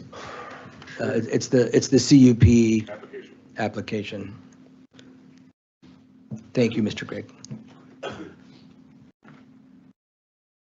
And thank you, Brad. Mike, I'll second your motion. Okay. Vote. Oh, wait, We gotta wait. I'm not ready, okay. Yeah. When I made the motion to move it from Cal to city council, We have to have his voted on first before you can make another motion. I'm not making a motion. I'm Oh, okay. making a comment. I'm just saying, when I brought this from the Cal to city council, I did not put that in my motion to have that language added to it. I don't see a reason for us to add it. But, I mean, if y'all want to make a motion to add it and the applicants are okay with that, I see no reason to. Yeah, and the only reason it was brought up by citizen comments that the conditional use stays with the property forever. And that's the reason I added it. It's with the current occupants, not the owner. So, yeah, I mean, and I didn't realize there was a separate owner, so I don't know if that creates any issues or not. So that's Mr. Eichmann's court. Boom. You guys want to Yeah, see can we that? see that too, Larry? Absolutely. I like the use that you want to add in your motion, but I just don't think we're in a position where we can make that decision without knowing they have legal authorization. I'm sure they do. Thank you, but Mr. we don't Burris. know. Thank you, Mr. Burris. Mr. Montez, did you have something? No, this isn't a POA. This is just the application. But Well, unfortunately, I don't think this is the time to be discussing this. We should have discussed everything at the COW, and any questions should have been asked before tonight. We have a motion on the table. We have a second. we have a table? I'm sorry, we have a motion on the table. Oh, okay. Did you make a motion? No, Mike? there is no motion yet that's at this time. Oh, No one's my- made a motion I to believe, what they wanted to say. This is on verbiage he's talking about. Misty was going to second it, correct. but I need to know what you Oh, you want. gotta give her the second then. May I ask Mr. Eichmann a question? Absolutely. Mr. Eichmann, is there any reason why we cannot change in this moment what we say or don't say or add or don't add? If it wasn't mentioned at the CAL, can we not talk about it here? No, the conditional use code allows for the council to make conditions. So that's perfectly appropriate. Yes, it for is, us to have that yes. concern. Okay, thank you. So Mike, you didn't make a motion with this verbiage? Sorry, maybe I misunderstood. Excuse me, I want to have it written exactly what needs to be written. But I can't imagine that these guys are going out to a leased property, but then they don't have permission to do what they're going to do. We don't have proof of that, I guess, but I mean, you know, Did you want to speak, sir? please, if you could address that, it would help us a lot. It was leased with these conditions known between me and the landlord. So he was aware of why I was leasing it from him and what we were doing. Any way he can verify that, like, quickly through an email to Mr. Spurlock or to you guys so that we can see it? I mean, is that proof enough for us, Mr. Eichmann, or that they have the permission needed? The code's at 153.122 says application. An application shall be made by the property owner and filed with the zoning official. So typically what we have is a representation letter. Now, I don't think adding the verbiage one way or the other, Mike, affects that one bit. I think the question is whether we have representation allowed for in this instance. So, you know, perhaps there's a way to confirm that. That's what that's what I'm asking. If they're able to get an email from him, or does it have to be like notarized? Does he need an affidavit? We need. What I don't understand is if we don't stay there, if Premier don't stay there, that conditional use is no good no more anyway, because the next people come in could be a service shop that goes in business or a paint business or something like that. So once Premier was to leave, everybody who moves in there is going to have to file for another conditional use permit. But I know what they're saying. They're saying we don't have any authorization from the owner at this time in the packet. So we didn't have none on the other impound yard when we done it neither. Okay, I understand that may have been the case. They didn't ask for it then neither. What I was going to ask Mr. Agnew. But we should have. So I'm so sorry. That's what I just said, that Yeah. when we filed for the other one, they never asked for one, Right. and that's the reason why we didn't have one on this. Yeah, that's something that Sir, we should have had. Sir, are you able to call Mr. Pruitt right now and just get him on the phone? I was going to ask Mr. Agnew if he doesn't mind. Is this part, can we put that part of the condition that it's not effective until we receive the authorized letter? I'm good with that, dude. Yeah, I think you probably could do that. Perfect. Was that okay? Perfect with that. You got a motion? So I mean, that's up to you guys. Hang on. Did you need to did you want to reword your motion? If I understand correctly, we may not need that language anyway, right, Mr. Eggman? Is that what you were saying? No, what I was saying was the language didn't cause the need for the owner's permission. Okay. In general, the code did, because it even goes further and says the application needs to be verified by the owner of the property. So I do think we need that verification. So I think what I would suggest is that we have Mike's amendment. The CUP is effective for the current applicant, expires upon death, sale, transfer, or discontinuance of use. And then a second one, the CUP will be effective upon receipt of an authorization letter from the owner. From the owner of the property. Are we under such a time constraint that that's the best way to handle this?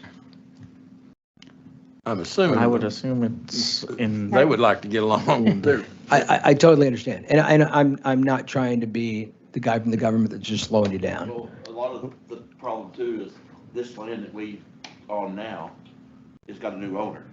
So he's only got us on a month-to-month right now. So he could come in at the end of this month and say, you're done, I don't want you here no more. And if we can't move out there, then we cannot store no cars or do anything for Tontitown. We can't pick nothing up for Tontitown, can't pick nothing up for the state or not the impounds are done until we have a yard. Well, I certainly understand that, and I sympathize. That's kind of why they're Yeah. kind of trying to get this done. And Sure. everything. And I mean, he can call and get a hold of Robbie and get that would be no problem, getting a letter from him or authorization from him. I think, Okay. are there any other objections you have besides not having the proof or the proof that the owner, because I don't have Or any. do I? Yeah, not to me. But, All right. but isn't the paperwork supposed to come from the owner? Isn't that what? That's Mr. what we're waiting Hyman said? for. We're made it a condition to, But the CUP paperwork should be from Mr. Pruitt, not from Mr. Grigg. That's, I So- believe that's why he was we're going to rectify that. amending. No, I understand that, but if we get a letter that says you can speak on my behalf, is that enough? Or again, as the code was written, if the owner is supposed to be the one to do the CUP, And that's typically done through through an agency okay, acknowledgement. And so like that same thing with a rezoning or another planning application that's filed. And so that's how that's typically done. So I make a motion that we approve this with the conditions and adding the secondary condition that we get permission from the existing owner of the property. I second. Roll call. Daniel, Yes. Misty, Yes. Tim, no. Larry, Yes. Mike, Yes. motion passes. Point of clarification, do you guys want that in an email form or do you want a physical form? Either would be Yeah. fine. You probably should let, Mr. Eichmann know for sure. I don't care how I get it, it just needs to be done. Sure. So these guys can get on I'll with do what my they best need to do. with their help and have it by the end of the week. Awesome. Appreciate it. Thank you. Okay, we'll move on to H, an approval of an ordinance to rezone 5-acre tract into 2 separate zoning. Mr. Eichmann, did you want to read that ordinance? I'm sorry, I'm getting there. No worries.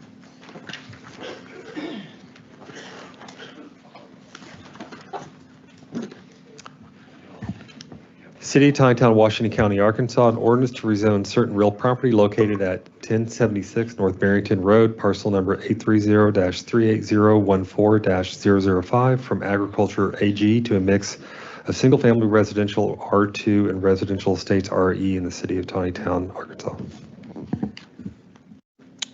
All right, once again, this was brought before the CAL to move forward to the city council.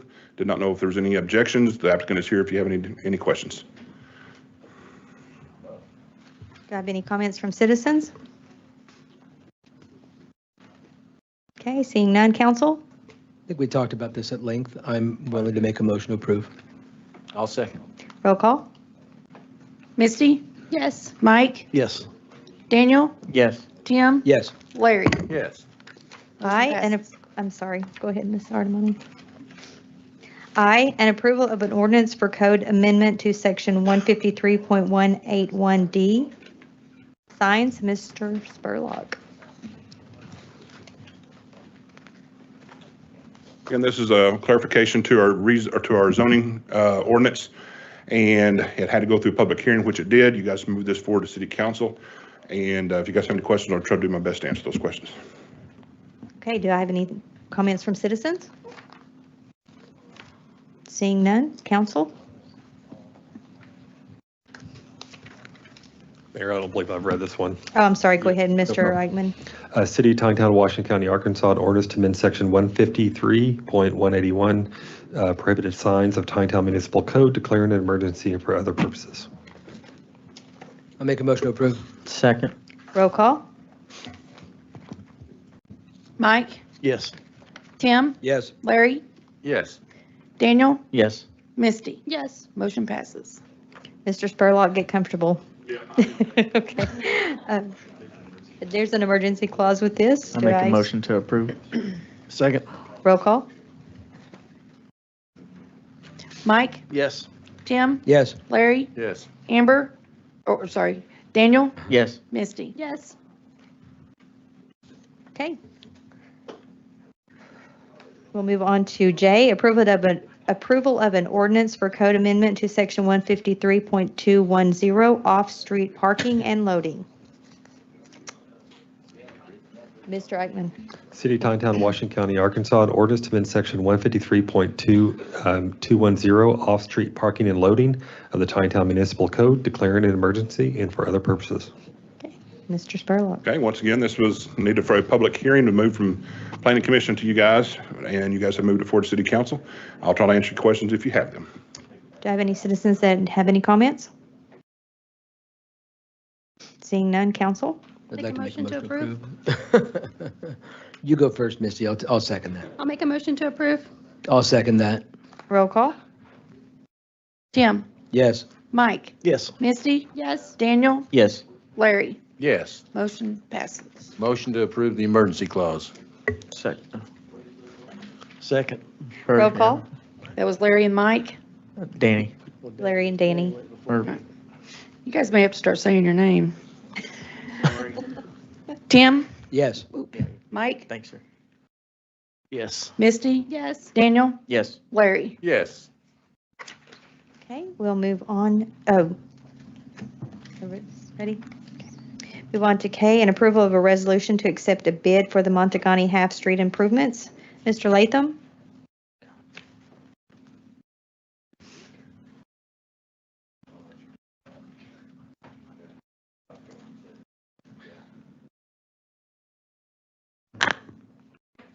I think you have the award there for the low bid, and we'd like for you all to accept it.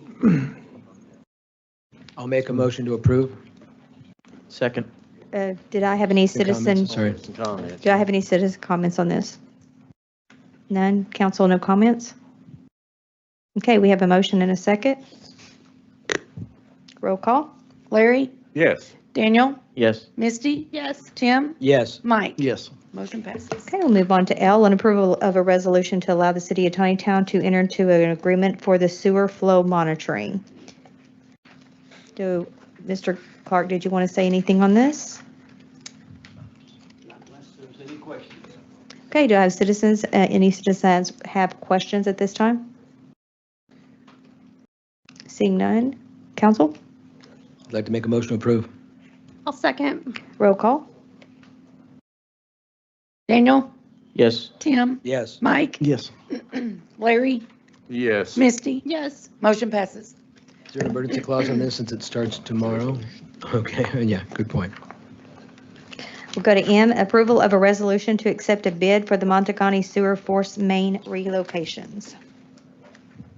Mr. Clark, do you have Anything to say? anything to say on this one? Okay, any citizens have comments on this one? Seeing none, council, Mr. Borch, did you have a question? No. Oh, okay. Okay. I thought you were getting ready to stand up, I apologize. I was yawning. Sorry. Thank you. Council, No quick movements. no quick movements. No sudden movements. Gotta stay still. Okay, I make a There's- motion to approve. I'll second. that. Go ahead, Misty. I'll second. roll call? Daniel, Yes. Misty, Yes. Tim, Yes. Larry, Yes. Mike. Yes. Motion passes. Okay, we'll move on. Comments from Alderman. Let's start with Mr. Montez. I don't have any comments tonight. Thank you. Okay, Ms. Piazza. Thank you, everyone, for coming out. We always appreciate everyone coming and speaking, and not everyone does it, so we appreciate people are willing to come forward and let us know how they feel about things and things we can work on to be better. I encourage everyone to come out September 1st. It's going to be a really good time, and we really need more memories for the museum for the 60s and 70s and on. So please help us fill those gaps so that we can continue on our history. Thank you. Mr. Artemani. As usual, appreciate everybody's thoughts, whether I agree with them or disagree with them. And on a sad note, Art Penzo passed yesterday, and he was a good neighbor. He was a good friend. I enjoyed fishing with him. I enjoyed serving on the council with him, and I'm going to miss him. And he did a whole lot for this town while he was here on the council. So Gonna miss him. Thank you. Mr. Burris.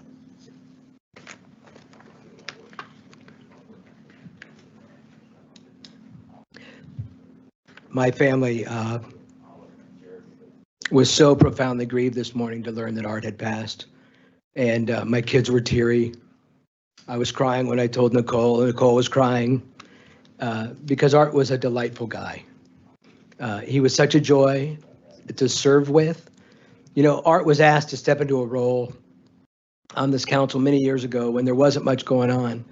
But as Northwest Arkansas grew, his task became significantly more challenging. And he gave so much to the city, and we're all better for it. He was a fabulous tomato gardener. I remember a discussion between Art and Nicole, and Nicole saying she can't grow a tomato to save her life, and Art's swimming in tomato juice.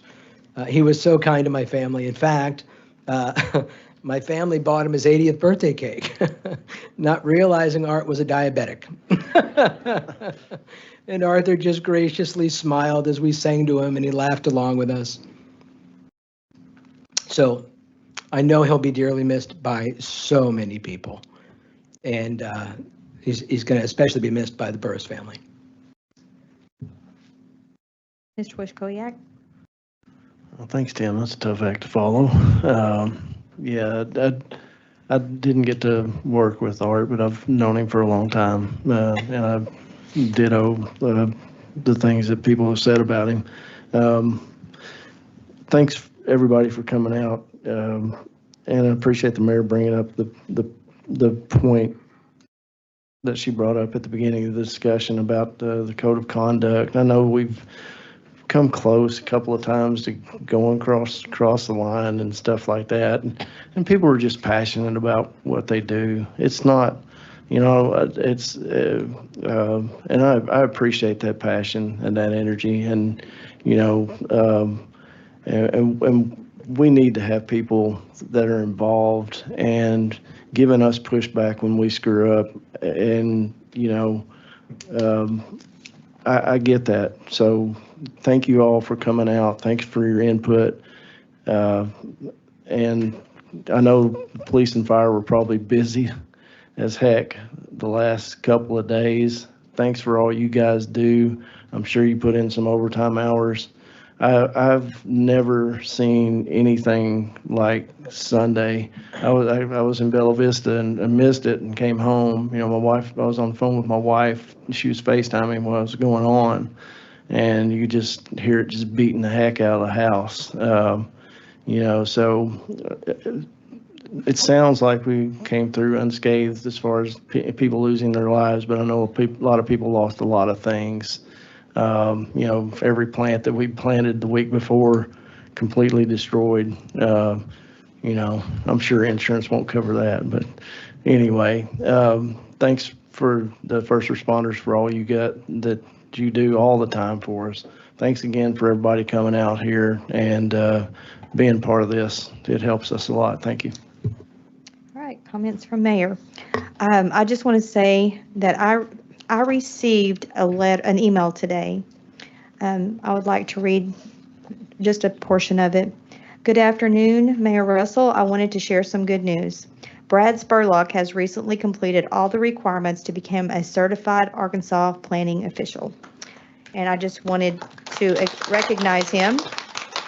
Bravo. So congratulations.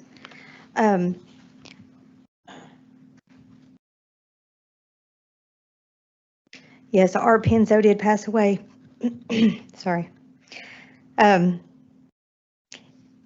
Penzo replaced Cecil Artemani, March 7th, 1998. Art Penzo retired 2023, 24 years. That's not all that he's given to this city. He was out there working in that park, mowing for free, cleaning roads, cutting trees that had fallen in the roads, bringing his tractor up here, his chainsaw, all of his stuff for nothing. No cost. He didn't charge the city anything. He gave so much to this city. And I almost cried every time I looked at him because his eyes reminded me of my grandpa, exactly the same color. And I always told him that he reminded me of my grandpa. Tim, wanted to let you know, your family got him a cake. You said, I got him brownies, sugar-free brownies. I did. I got him sugar-free brownies. I took him to his house, and he goes, well, I got a cake too. But he will be missed, and he did do a lot for Tontitown. I want to thank everybody for coming out tonight. I appreciate you. I appreciate your comments. And just so you know, I do want to do the right thing. I don't want to do anything that's wrong. And I know that I've made mistakes. You know what? We all make mistakes. And I am trying to do the best that I can for the city of Tontitown, because that's how I want to be known. So, comments from the attorney? No comments other than I'm very sad to hear about Art. What a gentle and nice man, and it was a pleasure to work with for all those years. So I'm very sorry to everybody. Okay, it's time to adjourn. All in favor? Aye.